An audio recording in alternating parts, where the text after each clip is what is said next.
ನನಗೆ C M ಯಾರು JDS ಏನು UPA ಏನು ಯಾವುದೂ ಮಾಹಿತಿ ಇಲ್ಲ.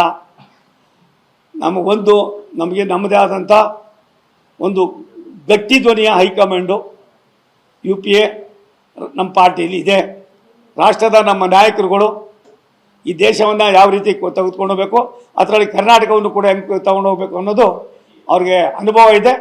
NDAಲಿ ಕುಮಾರಸ್ವಾಮಿ ಇರ್ಬೋದು, ಸನ್ಮಾನ್ಯ ನಮ್ಮ ದೇವೇಗೌಡರು ಸಾಹೇಬರು ಇರ್ಬೋದು, ನಾವಿರ್ಬೋದು, ನಾವೆಲ್ಲರೂ ಕೂಡ ಒಂದು ನಾಣ್ಯದ ಎರಡು ಮುಖಗಳಾಗಿ ಕೆಲಸ ಮಾಡ್ತೀವಿ.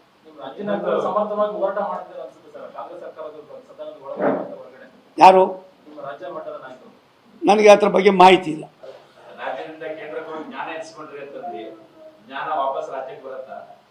ನಾನು ಪಕ್ಷದ ಒಬ್ಬ ಶಿಸ್ತಿನ ಸಿಪಾಯಿ. ನನ್ನ ಇತಿಮಿತಿಯಲ್ಲಿ ನಾನು ಕೆಲಸ ಮಾಡ್ತಾಯಿದ್ದೀನಿ.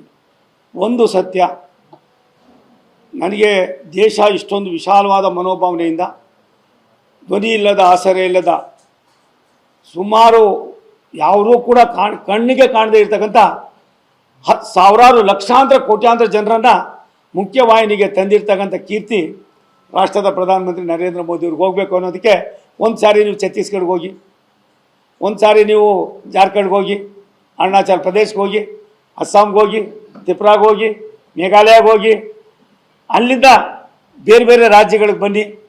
ಏನು ಭಾರತ ಸರ್ಕಾರ, ಸನ್ಮಾನ್ಯ ನರೇಂದ್ರ ಮೋದಿಯವರ ಕಾರ್ಯವೈಖರಿ, ಅವ್ರಿಗಿರ್ತಕ್ಕಂಥ ಒಂದು ಕನ್ಸರ್ನು 140 ಕೋಟಿ ಭಾರತೀಯರನ್ನು ಮುಖ್ಯವಾಹಿನಿಗೆ ತರ್ತಕ್ಕಂಥ ಅವರ ಚಿಂತನೆ, ವಿಶ್ವವೇ ಎಲ್ಲ ಒಂದು ಕಡೆ ಭಾರತ ಕಡೆ ನೋಡ್ತಕ್ಕಂಥ ಒಂದು ದಿಕ್ಸೂಚಿಯನ್ನು ಕೊಟ್ಟಂಥವರು ಪ್ರಧಾನಮಂತ್ರಿ ನರೇಂದ್ರ ಮೋದಿಯವರು. ಸಿದ್ದರಾಮಯ್ಯ ಸಾಹೇಬರೇ, ಇದು ಉಪಯೋಗಿಸ್ಕೊಡ್ರಿ.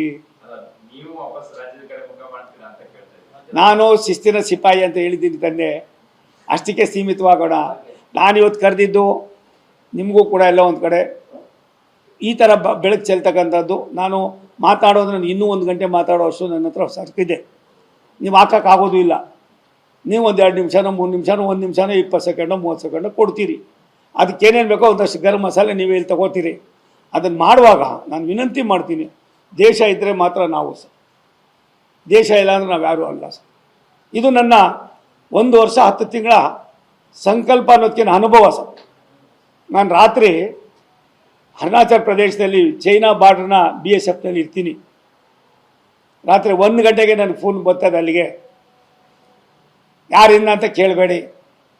ಐಸಾಯಿ क्या चल रही, कमेंडर आपको मिल गया था, क्या क्या बात किया.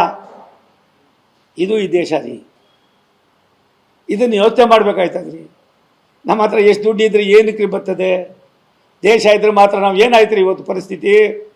ನಾನು ಅಂತ ಹೋಗಿ ಏನೇನು ಒದ್ದಾಟ ಆಗಿದೆ, ಎಷ್ಟು ಮಟ್ಟಿಗೆ ಅದನ್ನು ನಿಭಾಯಿಸ್ತಾ ಇದ್ದಾರೆ ರಾಷ್ಟ್ರದ ಪ್ರಧಾನಿಗಳು.